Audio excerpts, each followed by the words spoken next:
right, this is cause number 1830854, and sir, you're Juan Sanchez? Yes. And so we're here today on a motion to compel, and before we get into a whole lot, I've done a lot of my own research and looking at all of this, and a couple of things. One, I don't believe the subpoena ducis tecum was the proper way to try to get the information. Ducis tecum is an order to get somebody to bring something to a set hearing.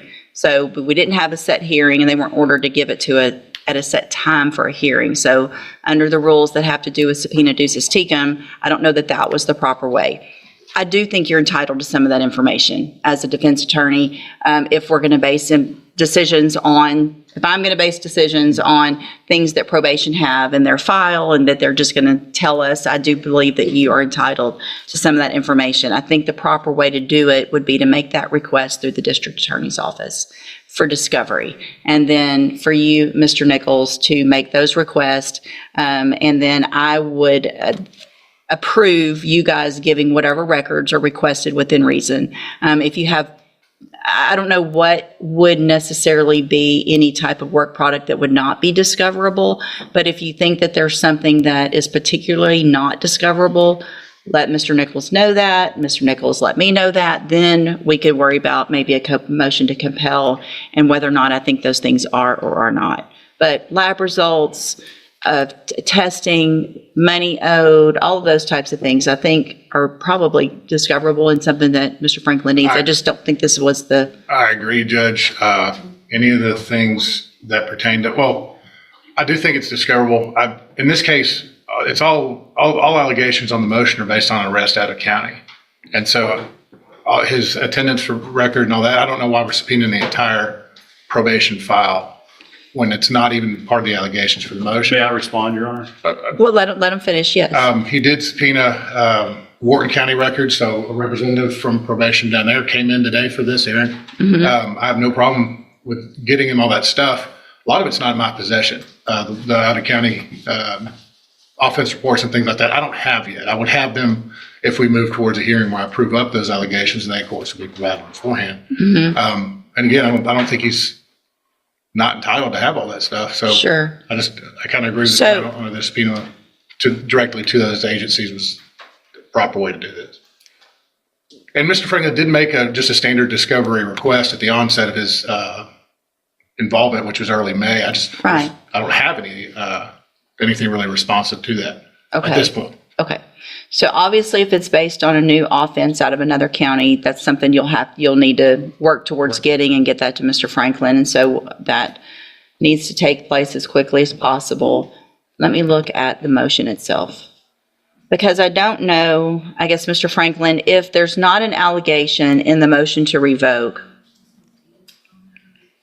with regard to certain administrative violations and there isn't an allegation, then why would you, what is your argument that that would be relevant or discoverable? Your Honor, my client is wanting to stay on probation, and the court may take into consideration his performance while on probation, including his payments, his report, and everything else. So as part of determining the motion to revoke, it is relevant to look at his performance while on probation, particularly when he is requesting to stay on it. And he's been on probation nearly 6 years, I think over 5.5 years, nearly 6 years. And that performance will be helpful in determining or mitigating whether he stays on probation or if the court decides that he goes off of probation, and perhaps mitigating any potential sentence. Okay. And I don't disagree. So again, though, I think the way to do it would be to make that request.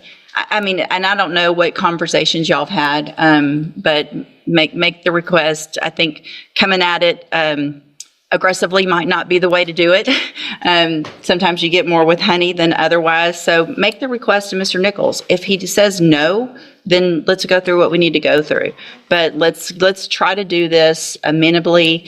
The ducis tecum is not the way to do it unless it's set for a hearing. That's just the rules of evidence. And yes, so that's not the way we're going to do it. The ducis tecum was set for the day that it was initially set for a hearing, and it did specify that date for the hearing, I believe. And we ended up moving the hearing date because of conflict. And Judge, I'd ask Ms. LeBeau to go ahead and get everything together to Yeah. turn over. I mean, yeah, There was something that the court was ordering her not to turn over. I don't think on this list that there are, I mean, is there anything that y'all specifically had an issue with? Ms. LeBeau, is there, or do you have any concerns you want If there's, to make the court aware of? Your Honor, just with the clarification of our departmental chronologicals, which include anything that pertains to the case that happened, chrono telephone calls, auto-generated appointments, reminders, office visits, drug tests, anything that we enter into the system. But those are the chronologicals through the probation office, as well as releasing of the jail logs, his sex offender verification, interlock reports, because those were not listed on the subpoena, as well as the offense report through DPS, which was released to me and my under a supervision officer. So just to clarify, as to those items specifically being released that were not listed with the exception of the offense report.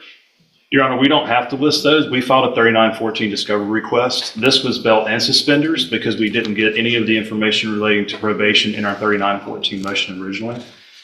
I would also note that the chronologicals. well, and these aren't, the reason you didn't get any of those is because those aren't his, they're theirs. And so they're not, I don't think Mr. Nichols has the ability legally to make probation give them those. I think once we talk it out, though, I think whatever Mr. Nichols, y'all get together, obviously offense report. If y'all have the offense report and you don't even have it, then you need to get, I mean, that's great. Everybody can get the information in an amenable way. So let's do that. Y'all sit down. I want everything that you have that is, I don't know that there's anything I can think of that would be,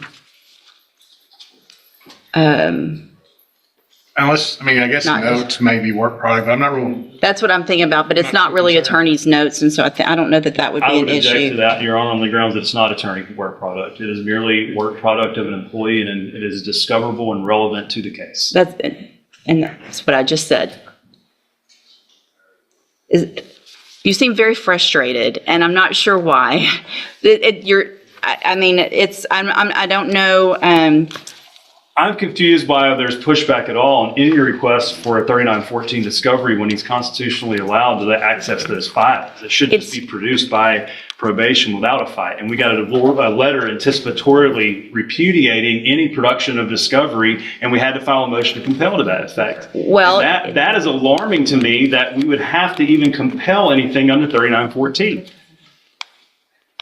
this is not something that a lot of attorneys have done in our cases. And so if there is something, if you'll sit around and watch today how everybody gets along, hold on. Yes, And the last thing you want to do is talk over me. yes, Your Honor. So I'm standing here, or sitting here saying that I agree with you, and you're still being argumentative, even towards me. And that's not going to get you anywhere. Hold on. Being argumentative with Mr. Nichols isn't going to help Mr. Sanchez. Being argumentative with these ladies isn't going to get you anywhere. I agree that you're entitled to this information. I just think there's a better, less argumentative, defensive way to do it. They were told to do what they were told to do because their understanding of the law is what it is. So I don't disagree that we needed to all get together, but it just needs to be taken down a notch. So I want the stuff turned over to Mr. Nichols, and then Mr. Nichols will turn it over as discovery. I'm not going to have probation start turning it over to the individual attorneys in cases, because I think the proper way to make sure it's in the portal, that everybody knows what the discovery is that they've received, so that it's electronic when you sign your any type of documentation, whether it's at a hearing or a plea or a trial of what you've discovered, that it goes through that portal so everybody knows what everybody's got. So y'all get it to Mr. Nichols. Mr. Nichols will put it in the portal, and then you will get it. Once you get that, if there's something that you think is not there, then contact us. We'll have a hearing if necessary. Contact Mr. Nichols. Hey, what about this? If it exists and he says no, then let's have a hearing about it. Okay? So y'all get that done. And then we'll reset the case for just an announcement in what, couple weeks or so? Fine with that? That should be fine, Judge. We'll be able Okay. to get everything scanned in and provided through the portal. Perfect. Thank you. All right. Y'all are all excused. Be needed? I'm sorry? No, ma'am. If you'll just get what you need to Mr. Nichols, unless you are personally subpoenaed to be here for a hearing. Now, and on that date, we won't have a hearing on that date. So if we come in and there's pleas of not true, and we're going to have a hearing, we can come in on that date, enter pleas of not true or true to certain allegations. Then we would reset it for a court date. And at that point, if you need to be here, let her know. If you need a subpoena, then you can get a subpoena. If you just need us to let you know you need to be here, then we can do it informally. You just let us know, or let Mr. Franklin or Mr. Nichols know what your employer will require for you to be here for an actual hearing. Okay? Good? Yes, Your Honor. Thank you. All right. Thank you, y'all. Thank you. Excused.